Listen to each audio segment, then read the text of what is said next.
بسم اللہ الرحمن الرحیم۔ ام سلمہ کا قصہ۔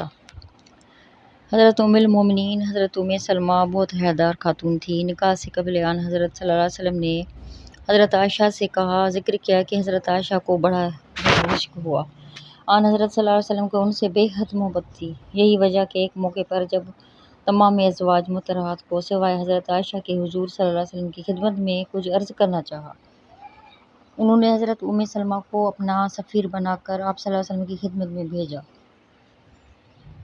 صحیح بخاری میں ہے کہ ازواج مطہرات کے 2 گروہ تھے، اس میں سے ایک عائشہ، حفصہ، صفیہ، سدہ شامل تھی۔ دوسرے میں حضرت ام سلمہ باقی ازواج تھی۔ چونکہ آن حضرت صلی اللہ علیہ وسلم کی حضرت عائشہ کو زیادہ محبوب رکھتے تھے، اس لیے لوگ ان کے بارے میں ہدیہ بھیجتے تھے۔ حضرت ام سلمہ کی جماعت نے ان سے کہا کہ حضرت عائشہ کی طرح ہم سب کی بھلائی کی خواہاں ہیں، اسے بنا کر رسول صلی اللہ علیہ وسلم جس مکان میں ہوں لوگ ان کو ہدیہ بھیجنا چاہتے ہیں۔ حضرت ام سلمہ نے آپ صلی اللہ علیہ وسلم سے شکایت کی تو آپ صلی اللہ علیہ وسلم نے 2 مرتبہ اعتراض فرمایا۔ تیسری مرتبہ کہا، ام سلمہ، عائشہ کے معاملے میں مجھے اذیت نہ پہنچاؤ، کیونکہ ان کے سوا تم میں سے کوئی بیوی ایسی نہیں ہے جس کے لحاف میں میرے پاس وحی آئی ہو۔ حضرت ام سلمہ نے کہا، میں آپ کی اذیت پہنچانے سے اللہ کی پناہ مانگتی ہوں۔ حضرت ام سلمہ کے گھر میں آن حضرت صلی اللہ علیہ وسلم نے شب باش ہوئے تو ان کا بچھونا حضرت صلی اللہ علیہ وسلم کی جائے نماز کے سامنے بچھا ہوتا تھا۔ آپ صلی اللہ علیہ وسلم کے آرام کا بہت خیال رکھتی تھیں۔ حضرت سفینہ جو آن حضرت صلی اللہ علیہ وسلم کے مشہور غلام ہیں، دراصل حضرت ام سلمہ کے غلام تھے، ان کو آزاد کیا، تو یہ شرط عائد کی کہ جب آن حضرت صلی اللہ علیہ وسلم کی حیات میں تم پر ان کی خدمت لازمی ہوگی۔ حضرت ام سلمہ غزوہ خندق میں اگرچہ شریک نہ تھی تو تاہم اس قدر قریب تھے کہ آن حضرت صلی اللہ علیہ وسلم کی گفتگو اچھی طرح سے سنتی تھی۔ فرماتی تھی کہ مجھے وہ وقت خوب یاد ہے کہ جب سینہ مبارک غبار سے اٹھا ہوا تو آپ صلی اللہ علیہ وسلم کی لوگوں کو اینٹیں اٹھا اٹھا کر دیتے اور اشعار پڑھ رہے ہوتے تھے۔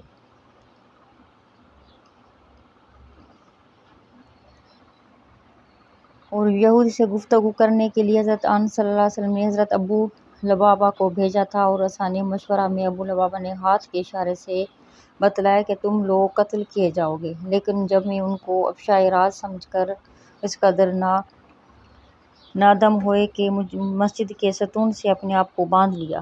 چند دنوں تک یہی حالت رہی، پھر توبہ قبول ہوئی۔